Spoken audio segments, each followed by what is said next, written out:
Hi ಎಲ್ರಿಗೂ ನಮಸ್ಕಾರ.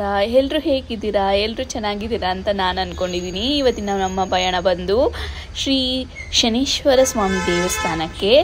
And ಇಲ್ಲಿ ಅತಿ ದೊಡ್ಡ ಪಂಚಮುಖಿ ಆಂಜನೇಯ ವಿಗ್ರಹನ ಕೆತ್ತಿಸಿದ್ದಾರೆ. ತುಂಬ ದೇಶದಲ್ಲಿ ಅತಿ ದೊಡ್ಡದಂತಲೇ ಹೇಳ್ಬೋದು. ಆ್ಯಂಡ್ ಈ ದೇವಸ್ಥಾನ ತುಂಬ ಪ್ರಸಿದ್ಧಿಯಾದ ದೇವಸ್ಥಾನ ಅಂತಲೇ ಹೇಳ್ಬೋದು. ನೋಡ್ತಾ ಇದ್ದೀರಾ ಪಂಚಮುಖಿ ಆಂಜನೇಯ ಹೇಗಿದೆ ಅಂತ. ತುಂಬ ಜನರು ಇದನ್ನು ರೀಲ್ಸ್ ಮಾಡಿ ಹಾಕಿದ್ದಾರೆ. ನಾನು ಕೂಡ ಈ ದೇವಸ್ಥಾನ ವಿಸಿಟ್ ಮಾಡಿದ್ದೀನಿ, ತುಂಬ ಸತಿ ವಿಸಿಟ್ ಮಾಡಿದೆ.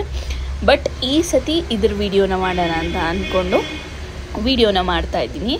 ಇಲ್ಲಿ ತುಂಬ ನಾನು ಬಂದಾಗ ಫಸ್ಟ್ ಬಂದಾಗ ಇಷ್ಟು ಅಭಿವೃದ್ಧಿ ಅಂದರೆ ಈ ಮಟ್ಟಕ್ಕೆ ದೇವಸ್ಥಾನನ ತುಂಬ ವಿಸ್ತಾರವಾಗಿ ಕಟ್ಟಿರಲಿಲ್ಲ, ಬೇರೆ ಥರನೇ ಇತ್ತು.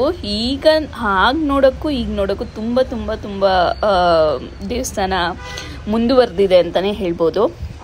ಆ್ಯಂಡ್ ಇದು ಅರ್ಜುನನ ಒಂದು ಆನೆಯ ಇದನ್ನು ಪ್ರತಿಮೆನ ಮಾಡಿಸಿದ್ದಾರೆ.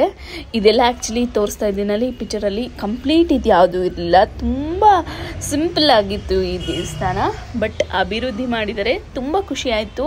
ಆದರೆ ಈ ಥರ ಅಭಿವೃದ್ಧಿ ಮಾಡ್ತಾರೆ ಅಂತ ನಾನು ಎಂದಿಗೂ ಅಂದ್ಕೊಂಡಿರಲಿಲ್ಲ. ನೋಡಿ, ಇದೇ ದೇವರ ಎಂಟ್ರೆನ್ಸು, ಶನೀಶ್ವರ ಸ್ವಾಮಿ ದೇವಸ್ಥಾನದ್ದು. ಕಂಪ್ಲೀಟ್ ಇಲ್ಲಿ 9 ಗ್ರಹಗಳ ಚಿಕ್ಕ ಪುಟ್ಟ ದೇವಾಲಯಗಳನ್ನು ಒಳಗಡೆ ಕಟ್ಟಿದ್ದಾರೆ. ರಾಹು ಆಗಲಿ, ಬುಧ ಆಗಲಿ, ಕೇತು ಆಗಲಿ, ಗುರು ಆಗಲಿ, ಶುಕ್ರ ಆಗಲಿ, ಪ್ರತಿಯೊಂದು ದೇವರ ದೇವಸ್ಥಾನವನ್ನು ಸಣ್ಣದಾಗಿ ಪುಟ್ಟ ವಿಗ್ರಹಗಳನ್ನು ಅದಕ್ಕೆ ಒಂದೊಂದು ಸ್ಥಾನ ಕೊಟ್ಟು ಕಟ್ಟಿದ್ದಾರೆ. ನೋಡಿ, ಇದು ಚಂದ್ರ, ಮಂಗಳ, ಬುಧ ಗ್ರಹ, ಹೀಗೆ ಪ್ರತಿಯೊಂದು 9 ಗ್ರಹಗಳ ದೇವಸ್ಥಾನನ ಸಪ್ರೇಟಾಗಿ ಸ್ಥಾಪಿಸಿದ್ದಾರೆ ಅಂತ ಹೇಳ್ತೀನಿ. ಈ ದೇವಸ್ಥಾನ ತುಂಬ ಪ್ರಸಿದ್ಧಿಯಾದ ದೇವಸ್ಥಾನ. ಈ ಗುರುಗಳ ಬಗ್ಗೆ ಇಲ್ಲಿ ಈ ದೇವಸ್ಥಾನನ ಕಟ್ಟಿದ್ರಲ್ಲ, ಆ ಗುರುಗಳು ತುಂಬ ಪ್ರಸಿದ್ಧಿಯಾದ ಗುರುಗಳು ಅಂತಲೇ ಹೇಳ್ಬೋದು. ಇದು ಮೇನ್ ದೇವರು ನಾನು ತೋರಿಸ್ತಾ ಇರೋದು. ಇಲ್ಲಿ ಎಳ್ಳೆಣ್ಣೆನ ದೇವ್ರ ಮೇಲೆ ಅಭಿಷೇಕ ಮಾಡಿಸ್ತಾರೆ. ಬೇಕಂದರೆ ನೀವು 200-250 ರೂಪೀಸ್ ಕೊಟ್ಟು ಎಳ್ಳೆಣ್ಣೆನ ತಗೊಂಡು ದೇವ್ರ ಮೇಲೆ ಅಭಿಷೇಕನ ಮಾಡ್ಬೋದು.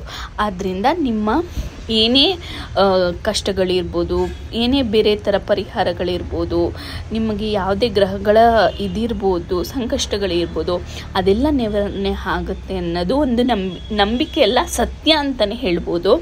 ಈ ದೇವಸ್ಥಾನಕ್ಕೆ ಬಂದಾಗ ಇಲ್ಲಿ ನೋಡಿ, ಕೆಲವೊಂದು ಅವರ ದೇವಸ್ಥಾನದ ಬಗ್ಗೆ ಇನ್ಫಾರ್ಮೇಷನ್ ಕೂಡ ಕೊಟ್ಟಿದ್ದರು ಆ ಬೋರ್ಡಲ್ಲಿ, ನೀವು ನೋಡ್ಬೋದು. ಆ್ಯಂಡ್ ಹಿಂದೆ ಈ ಕಡೆ ಬಂದರೆ ದೇವಸ್ಥಾನದ ಹಿಂಭಾಗಕ್ಕೆ ಬಂದರೆ ಇದು ಆಂಜನೇಯ. ಇದರ ಮೇಲೇ ಪಂಚಮುಖಿ ಆಂಜನೇಯ, ಅತಿ ದೊಡ್ಡ ಪಂಚಮುಖಿ ಆಂಜನೇಯ ವಿಗ್ರಹನ ಸ್ಥಾಪಿಸಿದ್ದಾರೆ. ಇದು ಕೆಳಗಡೆ ಇರೋದು ಚಿಕ್ಕ ಮೂರ್ತಿಯ ಆಂಜನೇಯ. ಇದು ಅಷ್ಟೇ ತುಂಬ ಪ್ರಸಿದ್ಧಿಯಾದ ಪಂಚಮುಖಿ ಆಂಜನೇಯ ಅಂತಲೇ ಹೇಳ್ಬೋದು. ನೋಡಿ, ಈ ಗುರುಗಳೇ ನಾನು ಹೇಳಿದ್ದು ತುಂಬ ಪ್ರಸಿದ್ಧಿಯಾದ ಗುರುಗಳು ಅಂತ. ದಯವಿಟ್ಟು ನನ್ನ ಚಾನಲ್ ಸಬ್ಸ್ಕ್ರೈಬ್ ಮಾಡಿ, ಶೇರ್ ಮಾಡಿ. ನನಗೂ ಈ ಥರ ಮುಂದೆ ವಿಡಿಯೋ ಮಾಡೋಕ್ಕೆ ಉತ್ಸಾಹ ಬರುತ್ತೆ.